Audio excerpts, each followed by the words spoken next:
अस्सलाम वालेकुम, welcome to my YouTube channel Mao vlogs. और आज मैं लेकर आई हूँ आपके लिए बेबी सेफ्टी टिप्स, क्योंकि आज मेरे हाथ के लग गए थे तो मैंने कहा कि आज बेबी सेफ्टी टिप्स के बारे में बात क्यों ना की जाए। तो सबसे पहले ये है कि सब्सक्राइब कर दीजिए मेरा चैनल अगर नहीं किया तो, और बेल आइकन को दबा दीजिए। और इसके बाद ये है कि जी सबसे पहले मैं आपको सेफ्टी टिप्स देनी चाहूँगी ये इन लॉक्स की। ये हैं कबर्ड लॉक, और ये मतलब अलमारियों वगैरह पे लग जाते हैं, फ्रिज पे लग जाते हैं। तो ये लेना बहुत ज़रूरी है, क्योंकि जब आप काम कर रही होती हैं तो बच्चे अक्सर तंग कर रहे होते हैं, और सारी चीज़ जब आपका काम ख़त्म होता है तो सारी चीज़ें अलमारियों से बाहर होती हैं। तो सबसे पहले ये लॉक ज़रूर ख़रीद दीजिए। बेशक आपने ऑनलाइन कहीं से भी ख़रीदे हैं। खैर मैंने ये अली एक्सप्रेस से लिए थे, और ये 3-4 साल पहले मैंने 250 के 10 लिए थे, 10 पीस थे ये। और अब तक मुझे बहुत ज़्यादा काम किए हैं, और वही अभी तक 4 साल हो गए हैं, अभी तक यही चल रहे हैं। खैर तो दूसरी चीज़ ये है, ये सॉकेट पड़ा का ये सेफ्टी, ये सॉकेट की सेफ्टी बहुत ज़्यादा ज़रूरी है। इसलिए क्योंकि आपके बच्चों को तो पता नहीं है कि बिजली क्या चीज़ है, तो आपको तो पता है। सो ये भी मैंने अली एक्सप्रेस से लिए थे। इसकी खैर मुझे कीमत याद नहीं मैंने कब कितने के लिए थे। तो मैंने पूरे अपने ऊपर नीचे पोर्शन में दोनों में ये लगाए हुए हैं, क्योंकि इससे बहुत ज़्यादा आसानी हो जाती है। बंदा आराम से बाथरूम चला जाता है बच्चों को छोड़ के बात है पीछे कोई बिजली का काम ना चल रहा हो या फिर कोई ऐसी चीज़ ना चल रही हो। तो ये इससे इन लॉक से बहुत ज़्यादा आसानी होती है, और कभी कभार बच्चे पे ध्यान नहीं भी होता, तो ये लॉक्स बहुत ज़्यादा हेल्पफुल रहते हैं एक तरह से। आप इस बात का ध्यान रखें कि आपने बच्चे के पास कोई रेज़र, छुरी या कैंची वगैरह ऐसी कोई चीज़ें नहीं रखी, क्योंकि अक्सर बच्चे छुरी वगैरह स्लैब पे हम छोड़ देते हैं तो पकड़ लेते हैं बच्चे, और रेज़र वगैरह किसी बड़े को उन्होंने करते हुए देखा तो वो रेज़र फेर लेते हैं अपने मुंह पे, और कोई कैंची वगैरह कोई चीज़ काटते हुए देखा तो वो भी कोशिश करते हैं कि हम भी वही काम करें जो हमारे बड़े कर रहे हैं। तो कोशिश ये करिए कि जी इस तरह की जो चीज़ें बच्चों से छुपा के रखें या संभाल के रखें, और उसी के अंदर सुई भी आ जाती है। कॉमन पिन वगैरह या इस तरह की कोई चीज़ें बच्चों के हाथ में ना आने दें, सेफ्टी पिन्स वगैरह उसके लिए अलग से कोई बॉक्स वगैरह बना के रखें जो कि हाथ से ना खुले। तो आपने ये कोशिश करनी है।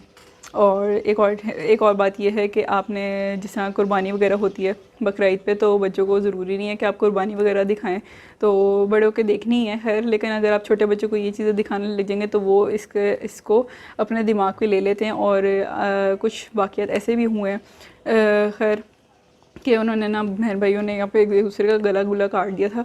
तो बहुत ज़्यादा नुकसान हो जाता है इन चीज़ों से। तो कोशिश करें कि कुर्बानी वगैरह ना दिखाएं। तो इस तरह की वायलेंस वाली चीज़ें या कोई कार्टून के अंदर हो या फिर कोई गेम्स के अंदर हो तो मत दिखाएं ऐसी चीज़ें। और इन चीज़ों के अंदर मोबाइल फ़ोन्स भी आते हैं। मोबाइल फ़ोन्स आप अपने बच्चों को दें, लिमिटेड दें। मतलब जिनके पास नहीं है स्मार्ट टीवी या कोई ऐसा चक्कर है, नहीं तो नॉर्मली ये है कि स्मार्ट टीवी यूज़ करें। बच्चों के कार्टून्स के लिए उनके हाथ में मोबाइल फ़ोन्स ना दें। और अगर स्मार्ट टीवी नहीं है तो मोबाइल तो एक तरह से ज़रूरत बन गई है सब बच्चों की। और मतलब ये अब ज़माना है तो ऐसा मतलब ये नहीं कि हम उनको मना कर सकते हैं, तो दें, थोड़ा सा लिमिटेड दें। लेकिन अगर हम थोड़ा सा भी देंगे तो लिमिटेड करना बहुत ज़्यादा मुश्किल हो जाएगा। तो मेनली मैंने जो काम अपने बच्चों के साथ किया हुआ है, मैंने उनको मोबाइल फ़ोन्स नहीं दिए। वो अपनी नानी के घर जाके बहुत ज़्यादा यूज़ कर लेते हैं। तो लेकिन ये कि मैं उनको मोबाइल फ़ोन्स नहीं देती। मैंने अपने टीवी के लिए, क्योंकि मेरा उस वक्त स्मार्ट टीवी नहीं था, तो मैंने उसके लिए डिवाइस मंगाई थी, smart TV device, smart box मंगवाया था। तो मैंने वो टीवी पे अपने अटैच कर दिया था साथ। तो उससे ये हुआ था कि मैंने उसके अंदर यूट्यूब किड्स किया है, और उसके अंदर एड्स भी नहीं आते। जिस तरह कोई गाना वगैरह लग जाता है तो उसके अंदर एड्स नहीं आते। और फिर उसके अंदर ये कि ये यूट्यूब किड्स से आपके सामने जो चीज़ चल रही होती है वो सब कुछ आपको पता होता है। जी कार्टून भी आ रहे हैं तो अच्छे आ रहे हैं, या कि मतलब कोई गलत बात बताने वाले आ रहे हैं, कोई शरारत करने वाले आ रहे हैं, तो ये भी आपको अच्छी तरह से पता चल जाता है। क्योंकि आगे गर्मियाँ आ रही हैं तो बच्चों के लिए ये है कि मतलब पानी वगैरह पीते हैं तो पानी गिरा देते हैं नीचे, तो इससे मतलब बच्चों को नुकसान भी हो सकता है, बच्चे स्लिप हो सकते हैं, और खुदा न खास्ता कोई हैवी चोट भी लग सकती है। तो कोशिश करें कि बच्चों को इस तरह चोट वगैरह ना लगे। तो मतलब पानी गिरा हो तो उसको ध्यान रखें। और बेड के साइड पे, मतलब अगर आप बच्चे को बेड पे लिटा रहे हैं तो कोशिश करें कि वो या तो बेड को थोड़ा सा साइड पे, दीवार वाली साइड पे कर लें, या फिर कोई ऐसी चीज़ लगा लें बेड के साइड पे कि वो बच्चा बेड से गिरे ना सोते हुए भी। तो गिर जाता होता है खैर, ऐसा मेरे साथ भी 3 दफ़ा हुआ है। तो गिर जाते होते हैं बच्चे, कोई चीज़ वगैरह, कोई ध्यान वगैरह नहीं रहता। तकिए से तो खैर कोई ऐसा चक्कर ही नहीं कि तकिए से बच्चा बच सके गिरने से। तो कोशिश करें कोई या तो कार्डबोर्ड लेके कोई उसको साइडें बनाए बेड की, अगर आपके पास जगह नहीं है, या फिर कॉट के अंदर कॉट ले लें, या फिर कोई इसी तरह करके ना कोई जुगाड़ लें कि आपको बच्चे बेड से ना गिरे।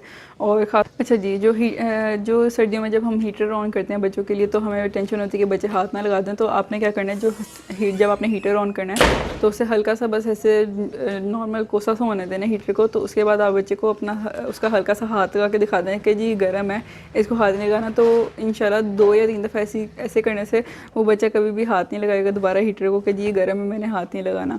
तो माचिस या कोई लाइटर वगैरह, कोई सिगरेट वगैरह, इस तरह की चीज़ें बच्चों से दूर रखें और ये बच्चों के पास ना आने दें। और बच्चों को छत पे ना जाने दें, मतलब छत पे अकेले ना जाने दें, छोटे बच्चों को ख़ास तौर पे, या फिर बाहर ऐसे ना जाने दें। और गेट के ऊपर ये है कि आपने जो अपने मोबाइल चार्जर्स हैं वो कभी बच्चों के एसेस में नहीं रखने हैं तो बच्चे पहुंच सकें। ये सॉकेट किसी ऊंची टेबल पे होना चाहिए ताकि आप मोबाइल को चार्ज पे लगाएं और वो फिर मतलब जब चार्जिंग पे लगाओ तो मतलब बच्चों के हाथ में ना आए, सीधी सी बात है। तो क्योंकि इससे काफ़ी डेथ भी हो चुकी है बच्चों की, वो चार्जर का जो पिन होती है वो मुंह में ले लेते हैं और इससे मतलब काफ़ी डेथ हो चुकी है इससे।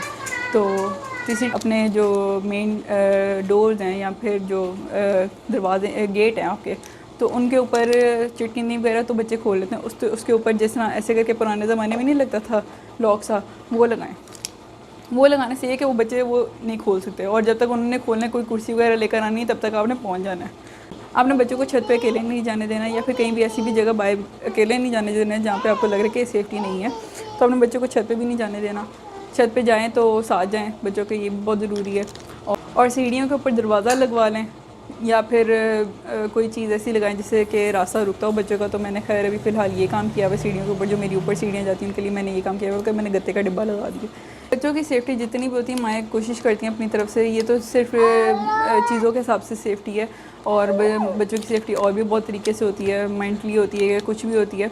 तो माएँ अपनी तरफ से तो पूरी कोशिश करती हैं, लेकिन अगर कोई बच्चे के साथ हादसा पेश आ जाता है, बच्चा कोई जल जाता है या कुछ हो जाता है बच्चे को, तो आप लोगों को चाहिए कि बच्चे की माँ को कसूरवार ना समझाएं, क्योंकि वो माँ जो है अपने बच्चे को कभी खुद जो है नुकसान नहीं पहुंचाएगी। तो कोशिश करें कि अगर बच्चे पे बीती है तो वो जो बच्चे पे बीती है वो माँ को उससे ज़्यादा बीती है। तो जो माँ है ना उसको और प्रेशराइज़ मत करें कि जी तुम्हारी वजह से हुआ, क्योंकि जो माँ है वो आपके घर को भी देख रही है और आपके बच्चों को भी देख रही है। तो कोशिश करें कि उसका भी ख्याल रखें और उसको भी समझें। ने अपनी तरफ से जितनी मेरी कोशिश होती है मैं सेफ्टी करती हूँ। कुछ मेरे से भी गलतियाँ हो सकती हैं और कुछ आपसे भी हो सकती हैं, ऐसी भी कोई बात नहीं है, लेकिन ये कि हाँ हमें अपनी तरफ से सेफ्टी रखनी चाहिए। तो मैं कुछ मेरे पास जो टिप्स थी वो मैंने आपके साथ शेयर किया, और कुछ जो आपके पास है वो मेरे साथ ज़रूर शेयर कीजिएगा। तो अपना बहुत ख्याल रखिएगा और दुआओं में याद रखिएगा। अल्लाह हाफ़िज़। आमना।